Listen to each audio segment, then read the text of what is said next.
That was an excerpt from American Vice, an upcoming news documentary by Geraldo Rivera. Good evening and welcome to Unalaska This Week. Our subject tonight is drug and alcohol abuse, and my guest is Dr. Charles Gasta, a psychologist with the Aleutian Counseling Center. Later we'll be talking with Lynn Fitch, coordinator of USAVE and member of TASC. Good evening. Good evening. Substance abuse seems to still be capturing national attention, and there are a lot of programs that are happening now that we seem to be progressing in dealing and acknowledging the problem. What are some of the things that are happening nationwide that will all benefit from? Well, there seems to be greater attention placed on treatment programs that are available. And in our country, there seems to be a greater acceptance of going through treatment programs. There's less stigma attached to it. Perhaps that's due to ball players or sports figures acknowledging the drug problem publicly and dying publicly. Yeah, and seeking treatment and bringing it out in the open. So it's pretty common now for folks to admit that, and they're less reluctant to. So there are a number of education and prevention programs going on. Maybe one that seems to be going on, getting a lot of attention, one that was a pet project of Nancy Reagan's, is Just Say No.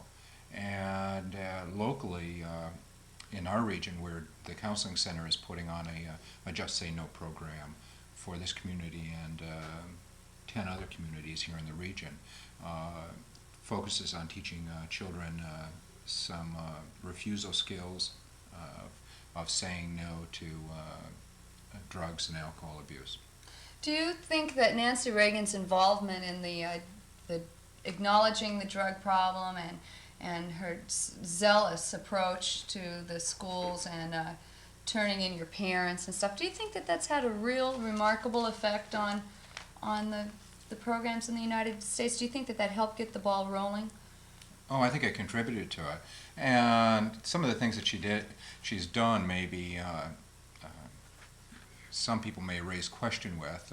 For example, she has stated publicly that drug abuse is a moral problem, and I see it more as a health problem. I don't see the issue of morals coming into it. What about I saw Nancy Reagan kind of encouraging school children, and you've heard about some court cases coming up where children have actually turned in their parents for abusing drugs. What kind of effect do you think that that's going to have on the family unit? Do you think that is a healthy approach, or what's your personal opinion or your professional opinion of that?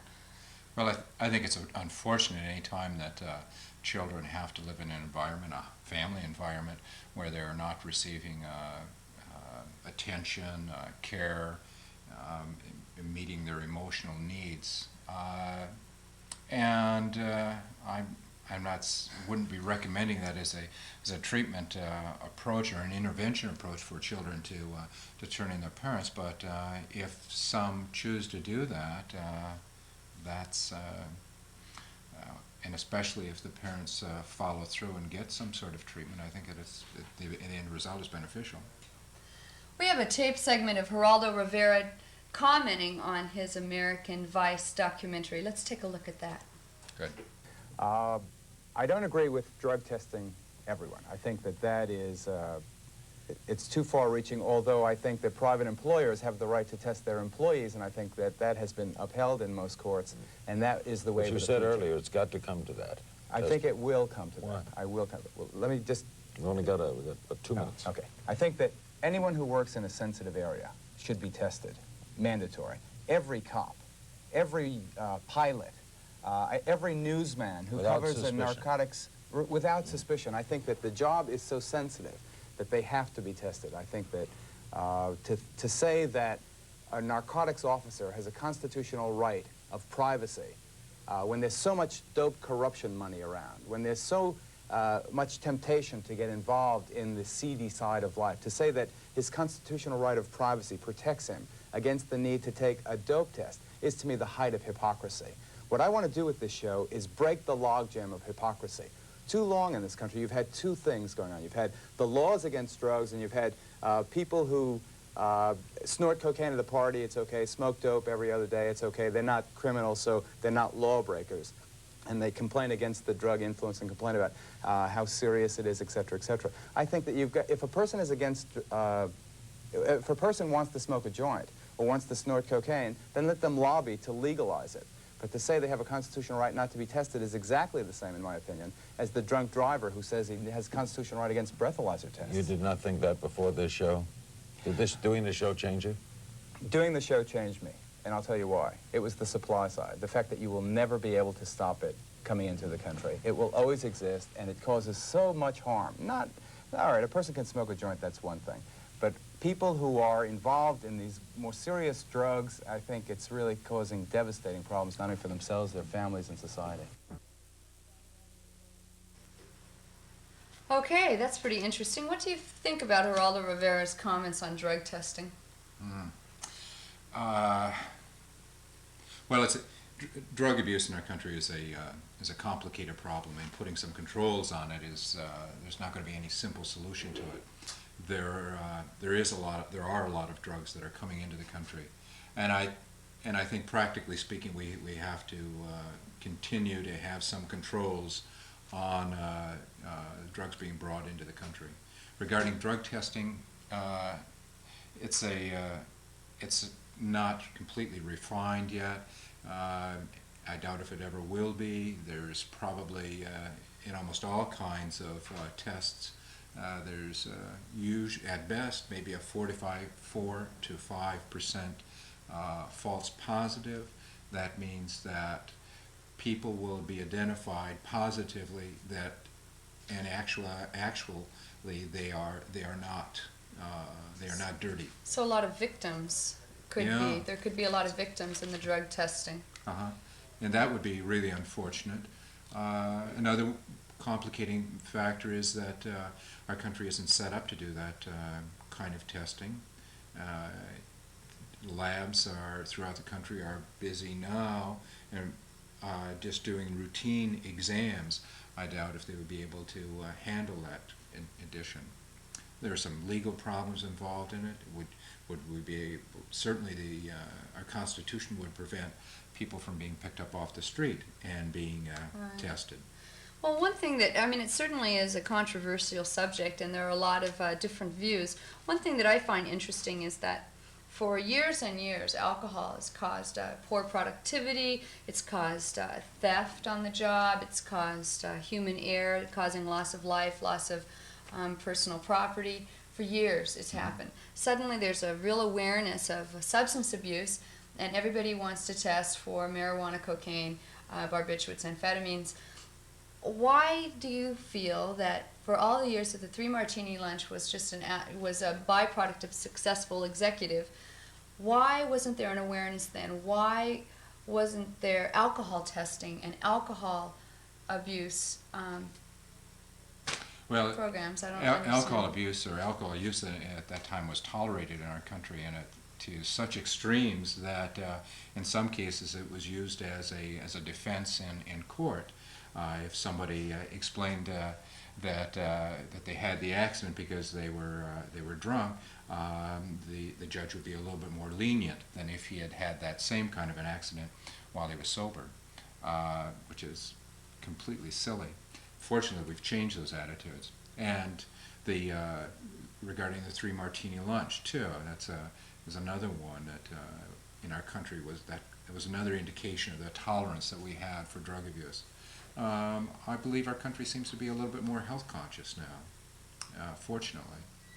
It'll probably take several generations before we have appropriate use of alcohol in our country by the majority of the people. As it is now, there's a large percentage of the people that abuse alcohol. What about the local things? You touched on that the Just Say No program is kind of getting going here. You brought up a T-shirt, I believe. Yeah. These are so bright. I love them. This is nice. Can you get this, John? Do you have it? This is really nice. Now tell me about this program in our community. Okay.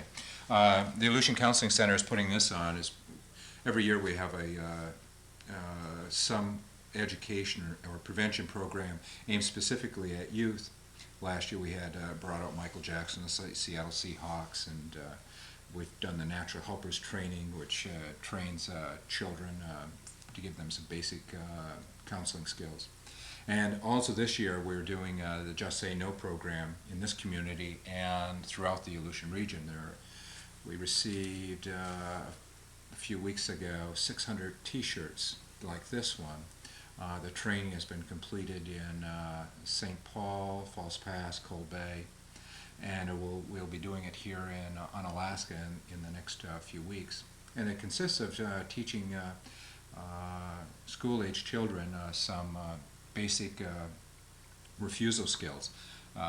Teaches them how to say no assertively without getting into an argument with your peers, how to say no thank you, I don't want any, versus things like, oh, you bum, you shouldn't be doing that, Right. I don't want to get into trouble, etc., etc.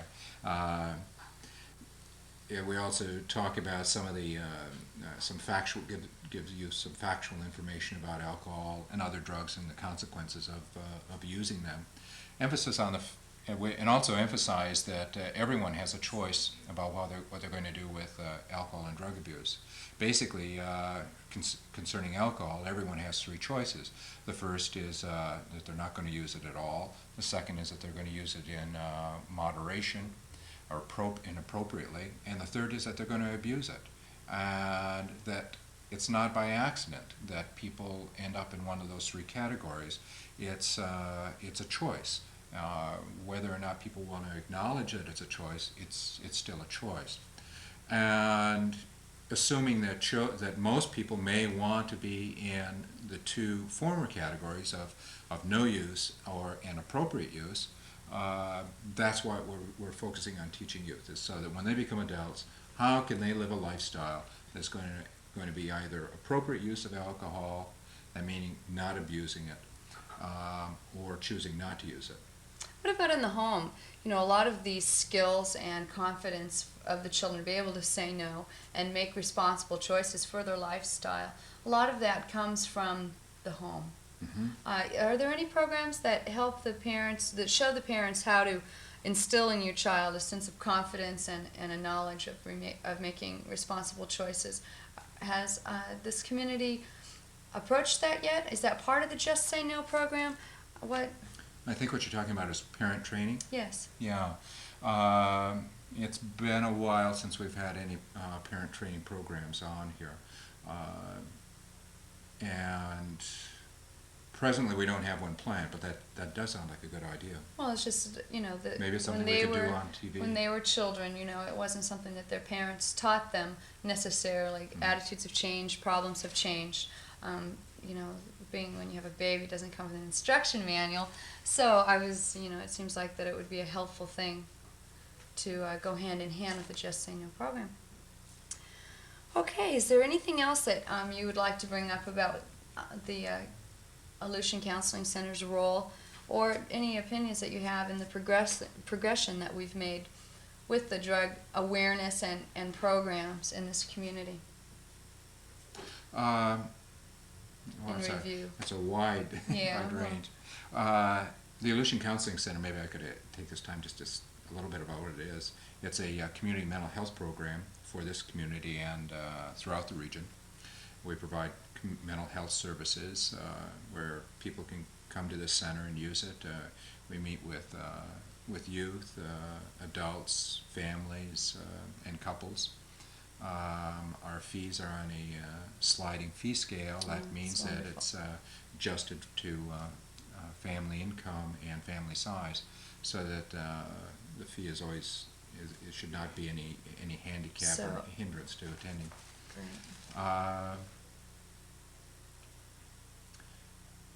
So actually, you're there to help in all sorts of aspects of mental health and emotional health. Mm-hmm. And if anybody, even if it's just something that they may think that no one wants to be bothered with, your door is open. Oh yeah, yes. We provide a wide range of services. Regarding the drug and alcohol problem, there are a number of folks that have come to the center wanting to find some ways to stop using drugs or to use alcohol appropriately. And there are a number of social issues that may be going on, or psychological issues that can complicate the problem. And we've worked with a number of people. Sometimes, in some cases, a person's problem with alcohol or drug abuse might be to the extent or characteristics of it where it might be appropriate for them to go to a detox program or a treatment program. And there are a number of treatment programs that the counseling center refers people to in Anchorage and in the lower 48. So if anyone has a question about that, they would be welcome to call the counseling center or stop by.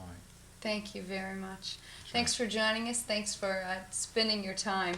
It's everyone's responsibility, and I really appreciate you taking time out of your schedule. Oh, it's nice to be here. Thanks. Bye. The Counseling Center is sponsoring. I'd like to know what we need very badly is some money, a kind of a slush fund deal. So that when people want to go out for treatment or are told Now to go that's out a for great treatment. idea. Because That's an we keep, excellent idea. well, we Yes. keep getting, I've had Of 3 course. calls just in a week. Do I know where a person can get money? They're ready to go to Clitheroe, but there's no money to get there. Like Exactly. even paying the way out if they can get their way back, or even that. I had, Well, Here. yeah, I know Right that here. because I thought maybe a task force could be a non-profit organization and see if we could raise some funds for people, you know. That was an excerpt from the November meeting of TASC here in Unalaska. With us now is Lynn Fitch, Secretary of TASC. Hi. hi. Lynn, we've discussed TASC previously on the program, and I brought up a few of the things that TASC has done and is doing. But I think that there's still a little bit of confusion about just exactly what TASC is and what their purpose is. Could you kind of tell me what it's about? Sure. TASC is a community action group.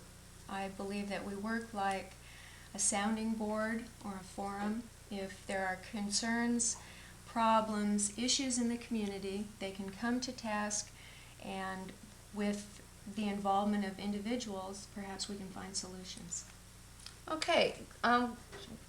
What are a couple of the things? I believe you've formed some subcommittees to work Right. on specific problems that have been brought to your attention by the community. Right. Could you tell me a little bit about your subcommittees and what those problems are? We have 3 subcommittees right now. Probably the one that most everyone hears about is the Substance Abuse Committee, because that is a pretty vocal committee right now, and it's got a lot of people with high visibility involved in it. Their main concern is the well-being of the community. Some people like to think of them as witch hunters or headhunters, or that they have a list and they're out to get people. They came with a concern, and they've really done some positive things, I think, besides making the community really aware that there is a drug and alcohol problem, and that we should be more responsible towards this problem, not only in ourselves but with our friends and neighbors. We have started a support group for drug abusers, and we support the AA in their efforts. We are also trying to get together a fund, let me see if I can get this right, that will enable people who want to get out to rehabilitation to get there. A lot of the rehabilitation that Dr. Gasta mentioned is free or relatively inexpensive, but it's very expensive to get there. And by the time a drug abuser gets to the point where they want to get help, they don't have any money. And so what we would like to do is start perhaps a pledge drive to get a fund together so that the community can show some positive support for help for these people. So it sounds like the Subcommittee for Substance Abuse for TASC has really kind of gotten a bad rap in a way. It seems to me a lot of things that you hear are negative, but from what you're saying, the things that the subcommittee has actually done is very positive. It's established a support and positive aspect for people who acknowledge the fact that they have a substance abuse program, and they're trying to arrange or facilitate their rehabilitation. That's pretty positive. I think it's real positive, but that's the whole idea behind TASC. was that people of all opinions could come and voice the opinions, and if they had different concerns, perhaps they can get something done about it. You know, maybe they want to have all kinds of drugs legal in this town. They could come and get a group together to push that through too. So we should view TASC as a community forum. I think so. It would be really great if we could have all kinds of people with all kinds of diverse opinions come. Great. Okay, so that's one subcommittee. You mentioned you had 3. What are the other 2 subcommittees? We have a library committee that has met and is trying to get a community-based organization that could keep our library open more and make it more available to the public. And we have an elder committee that is working on the needs and sometimes neglect of the elders in the community. What are some of the things they've done for the elderly people in the community? We're putting together a map that would be used in cases of evacuation and emergency so that housebound people aren't left. We also are putting together, it's like a medic packet, emergency packet that will go in the refrigerators of homes. And so if there's an emergency there and the EMTs are called in or the ambulance, they can go right to the refrigerator and find this list and know of problems, health problems, name, identity of the people that are in the house. So the elderly housebound people in an emergency situation wouldn't have to depend on the emergency technicians contacting a friend or relative to find out details of their... Sometimes they're not available, and we don't, it's just one of those situations that hasn't come up, but it could. And so it's just, it's a concern of USAFES and the social services, and we're very involved in the elder committee. Great. Is there anything, has TASC started anything with the elders, getting them involved and interfacing with the school, with the children at all? Has that been brought up?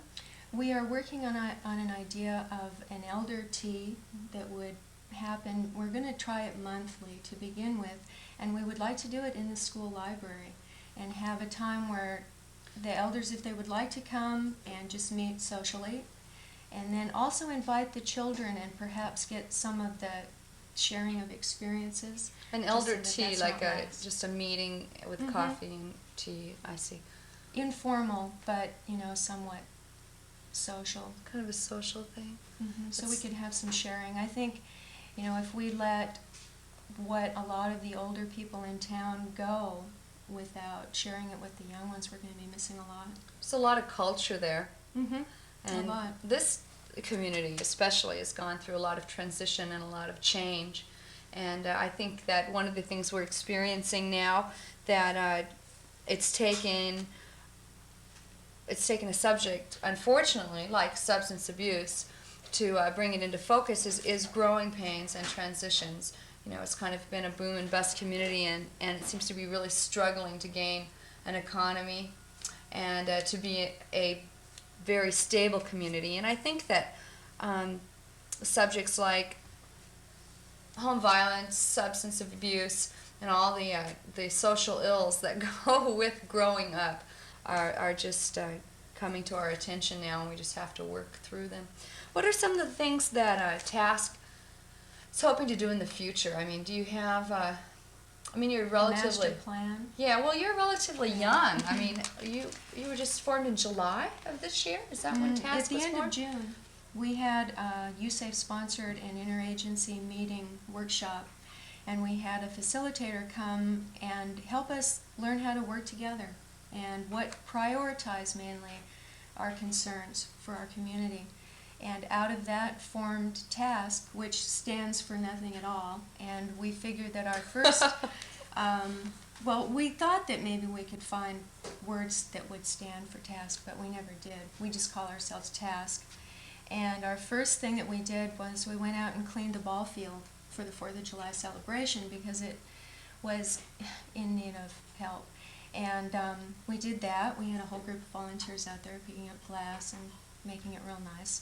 And after that, we had a whole list of areas of concern, and they went all the way from parenting and daycare, which is crucial in this community, to keeping the pool open. The pool's open, and let me see, recreation for the teenagers as well as adults in the transient population, substance abuse, transportation costs. We had all kinds of ideas. And if anybody had any concerns, whether it's the water in town to the lights going out, that's what they can come to task for, so that they aren't by themselves talking to somebody in the grocery store, or they aren't in the bar complaining about it's them doing this to us. Task is for everybody, and it's just one of those little groups that gets together in a democracy and works. A lot of times when you have a problem and you talk to your neighbor or your coworker, you just really feel frustrated. It builds frustration because you feel so ineffective. Task is a way for people to get together and actually see the effectiveness of people working together. When are your meetings? We meet the last Saturday of every month, and we meet at 12:15 to 1:15. Our meetings are just 1 hour. We meet at the USAFE trailer. The next meeting is December 27th. Great, right after Christmas. Right, If people can move from Christmas dinner by the 27th. right. If they've got anything on their mind. So it's always the last Thursday? The last Saturday. The last Saturday of At every month. 12:15. Except for November, we did meet a week early. That was because the Arts and Crafts Festival met. Okay, the last Saturday of every month. I think that I couldn't remember it for 2 minutes. I was Right. going to say, I guess everyone it's supposed should to be able easy to remember, right? The last Saturday of the month, 12:15. USAFE trailer. If anybody has anything to say about anything that's been happening in our community, from the substance abuse to the elder committees to the library, anything, water quality you mentioned, you should go to task and view what's happening and state your views. Making our community a really good place to live and everybody being happy and healthy in it is all of our responsibility. And if you want to do something about it, task is one outlet that you can go to and try and change your surroundings or help them, whatever. That's right. Okay, thank you very much Sure. for enlightening us. I think that it's really important to remind people of what task is. Sometimes I think that it kind of got shoved under some of the cloudy issues, and I even kind of forgot exactly what its purpose was, and it's good to have a reminder. So thanks for Sure. joining us, and I'll probably see you this weekend at the crafts fair. No doubt. Stop by the USAFE booth. Great. Mm-hmm. Remember, the crafts fair is this weekend on Saturday. Also, for your information, earlier this evening we showed excerpts from American Vice, which is a news documentary by Geraldo Rivera. It will be shown in December, so watch your listing to see that. I hope you enjoyed our program. We welcome any of your views. Call or write us a letter. We are interested in anything you have to say, and if you have any ideas for upcoming shows, let us know. Thanks a lot, and we'll see you next week. For some people, it's appropriate, but many people stop by themselves or stop with the use of counseling or some family intervention, and going through a detox and treatment program is not mandatory for people who want to stop drinking. There are a lot of ways of stopping. Well, don't you think, Chuck, that more people trying to get help, the ones are on cocaine and drugs, than the ones on alcohol? I don't know.